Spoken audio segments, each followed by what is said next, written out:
ایک کوا تھا جو اپنی زندگی سے خوش نہیں تھا۔ اس کو یہ تکلیف تھی کہ اس کا رنگ کالا ہے۔ ایک دن وہ درخت پر بیٹھا رو رہا تھا۔ درخت کے نیچے ایک بزرگ بیٹھ کر عبادت کر رہے تھے۔ ان کی گال پر آنسو گرا۔ انہوں نے سر اٹھا کر دیکھا تو وہ کوا تھا جو رو رہا تھا۔ بزرگ نے پوچھا کہ کیا ہوا ہے؟ رو کیوں رہے ہو؟ کیا دکھ ہے تمہیں؟ کوے نے کہا کہ رو نہیں تو اور کیا کروں؟ میری بھی کوئی زندگی ہے، کالا رنگ ہے میرا۔ جس کے گھر پر بھی بیٹھوں، کائیں کائیں کروں تو لوگ اڑا دیتے ہیں۔ کتنی بری آواز ہے میری۔ کوئی مجھ سے پیار نہیں کرتا، کوئی ہمیں پالتا نہیں، اور یہ سارا کچھ اس رنگ کی وجہ سے ہی ہے۔ اس طرح جینے سے تو بہتر ہے کہ میں مر جاؤں۔ بابا جی نے اسے سمجھانے کی کوشش کی کہ ہمیں ہر حال میں خوش رہنا چاہیے، مگر وہ بابا جی کی کوئی بھی بات سننے اور سمجھنے سے قاصر تھا۔ بابا جی نے اسے کہا، اچھا رونا بند کرو اور مجھے بتاؤ کہ تم کیا بننا چاہتے ہو؟ اگر زندگی میں تمہیں دوبارہ موقع ملے تو کیا بننا پسند کرو گے؟ کس کی زندگی تمہیں اچھی لگتی ہے؟ مجھے بتاؤ، میں تمہیں ویسا ہی بنا دوں گا۔ کوا یہ سن کر خوش ہو گیا اور بولا، اگر زندگی میں دوبارہ موقع ملے تو میں ہنس بننا پسند کروں گا۔ کیا خوبصورت سفید رنگ ہے اس کا۔ بابا جی نے بولا، اچھا ٹھیک ہے، آج ہی میں تمہیں ہنس بنا دوں گا، لیکن ایک شرط ہے کہ تم پہلے ایک بار ہنس سے مل کر تو آؤ اور اس سے پوچھو کہ کیا وہ اپنی زندگی سے خوش بھی ہے۔ کوا ہنس کے پاس گیا اور بولا، ہنس بھائی، کیا خوبصورت زندگی ہے تمہاری۔ تمہارا کتنا پیارا دودھ کی طرح سفید رنگ ہے۔ کتنے آرام سے تم پانی میں تیرتے رہتے ہو۔ تمہیں دیکھ کر لوگ خوش ہوتے ہیں، تم سے پیار کرتے ہیں۔ کتنی زبردست زندگی ہے تمہاری۔ کتنے خوش رہتے ہوگے تم تو اس دنیا کے سب سے خوش پرندے ہوگے۔ ہنس اداس لہجے میں بولا، کس نے تمہیں کہا ہے کہ میں خوش ہوں؟ میں تو بالکل بھی خوش نہیں ہوں۔ اب پرندوں کے اتنے خوبصورت رنگ ہیں اور میرا تو کوئی رنگ ہی نہیں ہے۔ دور سے تو پانی کے اندر میں کسی کو نظر ہی نہیں آتا، یہ بھی کوئی رنگ ہے؟ طوطے کو ہی دیکھ لو، اس کے کتنے پیارے پیارے رنگ ہیں، وہ تو بولتا بھی ہے۔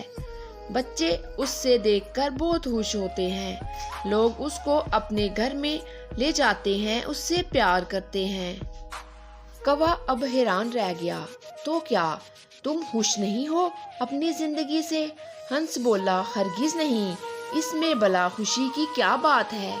کوا اب طوطے کے پاس گیا، اس سے پوچھا، بھائی تمہارے تو اتنے پیارے پیارے رنگ ہیں، تم بولتے بھی ہو، سب لوگ تمہیں بہت پیار کرتے ہیں، اپنے گھر میں لے جاتے ہیں، تم سے پیاری پیاری باتیں کرتے ہیں۔ یہ بات سن کر طوطا پریشان ہو گیا اور کہنے لگا، مجھ سے خراب زندگی بھی کسی کی ہوگی۔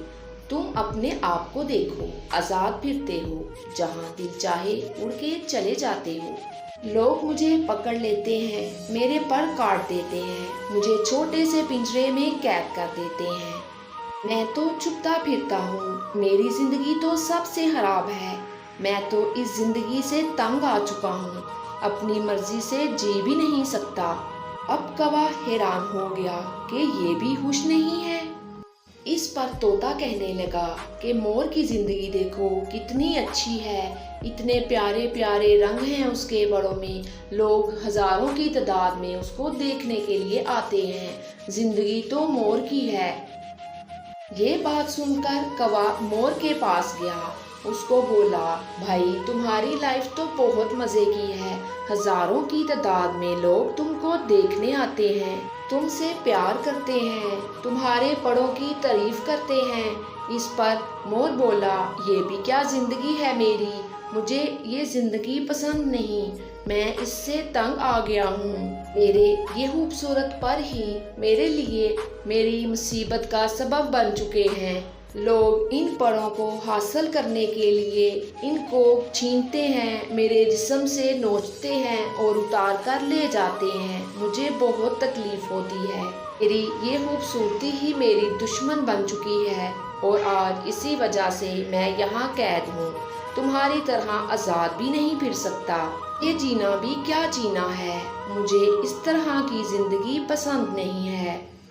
اس پر کوے نے سب پرندوں سے الگ الگ پوچھا کہ آپ کو کس کی زندگی پسند ہے۔